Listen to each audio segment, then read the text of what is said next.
ರಾಷ್ಟ್ರಪತಿಗಳಾಗಲಿ ಮತ್ತು ರಾಜ್ಯಪಾಲರು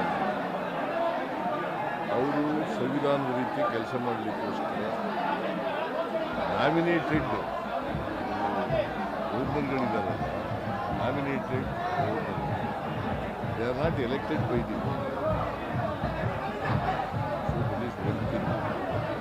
ಎರಡನೇದು ಕಾನ್ಸ್ಟಿಟ್ಯೂಷನ್ನು ಹೆಡ್ಡು ಅವರು ರಾಷ್ಟ್ರಪತಿ ಮತ್ತು ಗವರ್ನರ್ ಸ್ಟೇಟ್ಗಳಲ್ಲಿ ರಾಷ್ಟ್ರದಲ್ಲಿ ಅವ್ರು ಕೆಲಸ ಮಾಡಬೇಕು ಅಷ್ಟೇ. ಬಟ್ ನಾವೆಲ್ಲ ಜನಗಳಿಂದ ಆಯ್ಕೆಯಾದವರು, ನಾವು ಅಡ್ಮಿನಿಸ್ಟ್ರೇಷನ್ ಹೆಡ್, ಅವರು constitution head. So that is the difference between the governor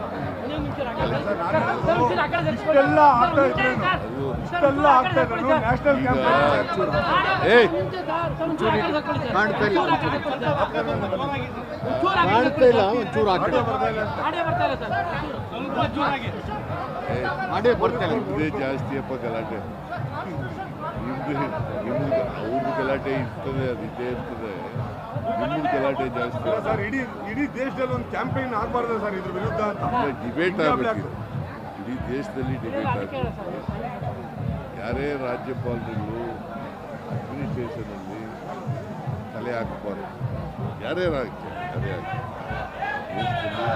that is what constitution says.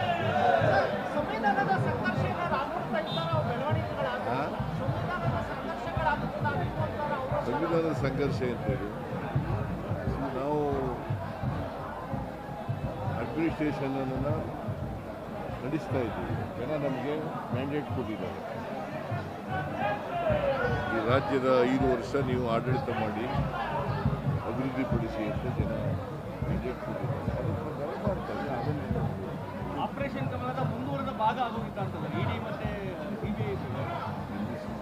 ED CBI operation ಇಲ್ಲಪ್ಪ, ಸಿಬಿಐ ಇಡಿ ಸಿಬಿಐನ ಕೇಂದ್ರದವರು ದುರ್ಬಳಕೆ ಮಾಡಬೇಕು ಆರೋಪ ಇತ್ತಲ್ಲ. ಈಗ ಕೇಂದ್ರ ಸರ್ಕಾರ ನಾಟ್ ಓನ್ಲಿ ಕರ್ನಾಟಕ ರಾಷ್ಟ್ರ ಅಲ್ಲ, ಇಡೀ ದೇಶದಲ್ಲಿ ಎಲ್ಲೆಲ್ಲಿ ವಿರೋಧ ಪಕ್ಷದ ಸರ್ಕಾರಗಳು ಎಲ್ಲ ಕಡೆ ಸಿಬಿಐ ಬಳಸೋದು, ಇಡಿ ಬಳಸೋದು, ರಾಜ್ಯಪಾಲರ ಕಚೇರಿಗಳನ್ನು ದುರ್ಬಳಕೆ ಮಾಡಿಕೊಂಡು ನಡೀತಾ ಇದೆ. ಸರ್, ಇವತ್ತು ಎಲ್ಲ ಕಡೆಯೂ ಬಿಜೆಪಿ ಪ್ರೊಟೆಸ್ಟ್ ಮಾಡ್ತಾ ಇದೆ, ಇನ್ಕ್ಲೂಡಿಂಗ್ ಮೈಸೂರು ಕೂಡ. ರಾಜೀನಾಮೆ ಕೊಡಬೇಕು ಮುಖ್ಯಮಂತ್ರಿಗಳು ಅಂತ ಇವತ್ತು ಜಡ್ಪಿ ಮುತ್ತಿಗೆ ಇಟ್ಕೊಂಡಿದೆ, ಎಲ್ಲ ಕಡೆಗೂ ಮಾಡ್ತಾ ಇದೆ. ರಾಜೀನಾಮೆ ಯಾಕೆ ಕೊಡಬೇಕು? ತಪ್ಪು ಮಾಡಿದ್ರಲ್ವೇನ್ರಿ ರಾಜೀನಾಮೆ ಕೊಡೋದು? ತಪ್ಪೇ ಮಾಡಿಲ್ಲ ಅಂತ ನಾವು ಹೇಳ್ತಾ ಇರೋದು. ಈಗ ತಾಳಿ ಕುಮಾರಸ್ವಾಮಿ ಯಾರ ಸರ್ಕಾರದಲ್ಲಿ ಇರೋದು? ಮಂತ್ರಿಯಾಗಿರೋದು ಯಾರ ಸರ್ಕಾರದಲ್ಲಿ? ಅವ್ರ ಮೇಲೆ ಬೈಲ್ ಮೇಲೆ ಇದ್ದಾರಲ್ಲ ಅವರು, FIR ಆಗಿ. ಅವ್ರು ಯಾಕೆ ರಾಜೀನಾಮೆ ಕೊಟ್ಟಿಲ್ಲ? ನರೇಂದ್ರ ಮೋದಿ ಅವರು ಸರ್ಕಾರದಲ್ಲೇ ಮಂತ್ರಿಯಾಗಿದ್ದಾರೆ. ಅದು ರಾಜಕೀಯ. ನಮ್ಮ ಸರ್ಕಾರನ, ಕಾಂಗ್ರೆಸ್ ಸರ್ಕಾರನ ಅಸ್ಥಿರಗೊಳಿಸ್ಲಿಕ್ಕೋಸ್ಕರವಾಗಿ ಮಾಡ್ತಾ ಇದ್ದಾರೆ. ಪ್ರಧಾನಿಗಳು ಹರಿಯಾಣ ಭಾಷಣ ಮಾಡಬೇಕಾದ್ರೆ social welfare department funds misuse ಆಗಿದೆ, ಪ್ರತಿದಿನನೂ ಒಂದಲ್ಲ ಒಂದು ಚಾರ್ಜಸ್ಸು ನಿಮ್ಮ ಮತ್ತು ತೆಲಂಗಾಣ ಸರ್ಕಾರದಲ್ಲಿ ಮಾಡ್ತಾ ಇದ್ದಾರೆ. ಅಲ್ಲಿ ಹರಿಯಾಣ ಈಗ ಅವ್ರ ಪಕ್ಷದ ಸರ್ಕಾರದಲ್ಲಿರೋ ಕಡೆ ಅವ್ರ ಮುಖ್ಯಮಂತ್ರಿ ಆಗಿರೋ ಗೋದ್ರಾ ಇನ್ಸಿಡೆಂಟ್ ನಡೀತಲ್ಲ, ಅವ್ರು ರಾಜೀನಾಮೆ ಕೊಟ್ಟಿದ್ರ? ಎಷ್ಟು ಜನ ಸತ್ತೋದ್ರು ಆಗ ಗೋದ್ರಾ ಇನ್ಸಿಡೆಂಟ್ನಲ್ಲಿ? ಆಗ ರಾಜೀನಾಮೆ ಕೊಟ್ಟರೆ ಇವರು. ಬಟ್ ಬಿಜೆಪಿಯವ್ರಿಗೆ ಯಾವ ನೈತಿಕತೆ ಇದೆ? ಕುಮಾರಸ್ವಾಮಿ ಅವ್ರದೇ ಪಕ್ಷ ಸರ್ಕಾರದಲ್ಲಿ ಇದ್ದಾರೆ, ಅವ್ರು ರಾಜೀನಾಮೆ ಕೊಟ್ಟಿಲ್ಲ. ಅವ್ರ ಮೇಲೆ ಈಸಾನ್ ಬೇಲ್ FIR ಆಗಿ ಬೇಲ್ ಮೇಲಿದೆ, ಅವ್ರು ರಾಜೀನಾಮೆ ಕೊಟ್ಟಿಲ್ಲ. ಅನೇಕ ರಾಜ್ಯಗಳಲ್ಲಿ ಅವ್ರು ಕೂಗ್ತಾರೆ ಬಿಡ್ರಿ, ನೀವು ಯಾಕೆ ಆ ಕಡೆ ಓದಿರಿ? ನಾನು ಹೇಳಿದ್ರೆ ನಂದು ನೀವು ಹೇಳಲಿಲ್ಲ. ಪ್ರಧಾನಿ ನಿಮ್ಮನ್ನ ಡಿಫೇಮ್ ಮಾಡ್ತಾ ಇದ್ದಾರೆ, ನಿಮ್ಮ ಸರ್ಕಾರನ ಬೇರೆ ರಾಜ್ಯಗಳಲ್ಲಿ, ಅದಕ್ಕೆ ಹೇಳ್ತಾ ಇದ್ದೀನಿ. No, they wanted to destabilise Congress government in Karnataka. ಅವರು ಆಪರೇಷನ್ ಕಮಲ ಮಾಡೋಕ್ಕೆ ನೋಡಿದ್ರು, ಆಗಲಿಲ್ಲ. ಯಾಕೆಂದರೆ ನಾವು 136 ಜನ ಇದ್ದೀವಿ. ಹಿಂದೆ 2 ಸಾರಿ ಅವ್ರ ಜನಗಳ ಮ್ಯಾಂಡೇಟ್ ತಗೊಂಡು ಅಧಿಕಾರಕ್ಕೆ ಬಂದಿದ್ರ, 113 ಜನ ಗೆದ್ದಿದ್ರಿ ಅಂತ ಅವರು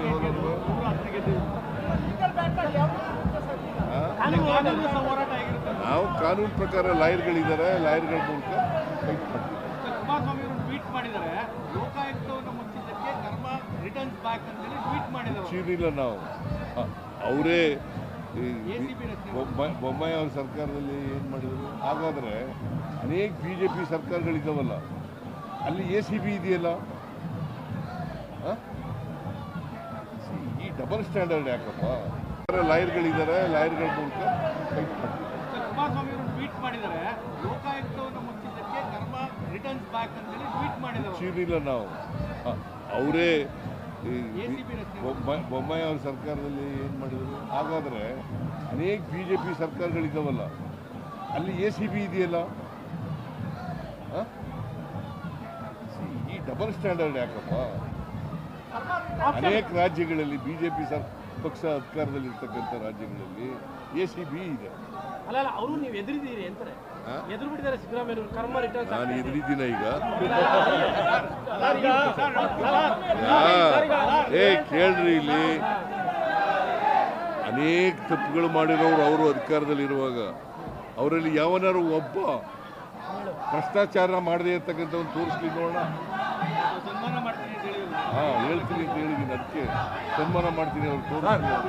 ಸರ್ ಸರಿ, ನಾವು ಯಾವತ್ತೂ ಸಂವಿಧಾನಕ್ಕೆ ವಿರುದ್ಧವಾಗಿ, ಕಾನೂನಿಗೆ ವಿರುದ್ಧವಾಗಿ ಏನೂ ಮಾಡಿಲ್ಲ, ಮಾಡಲ್ಲ.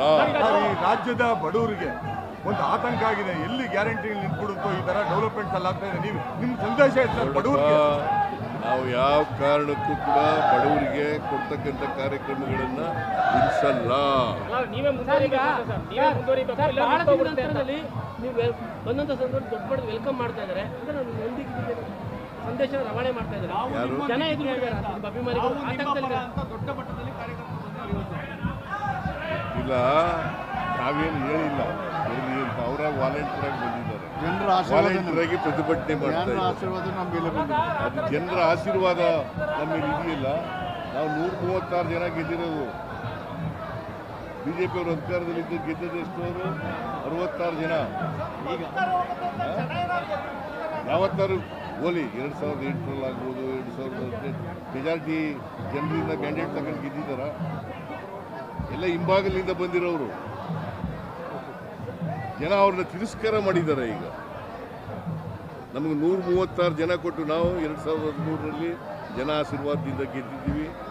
2018ರಲ್ಲಿ ಜನರ ಆಶೀರ್ವಾದದಿಂದ ಗೆದ್ದಿದ್ದೀವಿ. ಅವ್ರು ಯಾವಾಗ ಗೆದ್ದಿದ್ದು?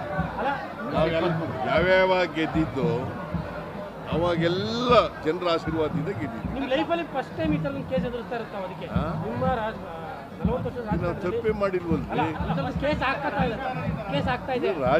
ರಾಜಕೀಯ ಕೇಸ್ಗಳು ಇವತ್ತು ಮೊದಲನೇ ಸಾರಿ ನನ್ನ ಮೇಲೆ ರಾಜಕೀಯ ಕೇಸ್ಗಳು. ಪ್ಲೀಸ್ ಅಂಡರ್ಲೈನ್, ರಾಜಕೀಯ ಕೇಸ್ ಹಾಕಿರೋದು ಇದೇ ಮೊದಲನೇ ಸಾರಿ. ಸಾಕಷ್ಟು ನಾಯಕರಿದ್ರು, ಯಾಕೆ ಸಿದ್ದರಾಮಯ್ಯ ಯಾಕಂದ್ರೆ ನನ್ನ ಕಂಡ್ರೆ ಭಯ ಅವ್ರಿಗೆ.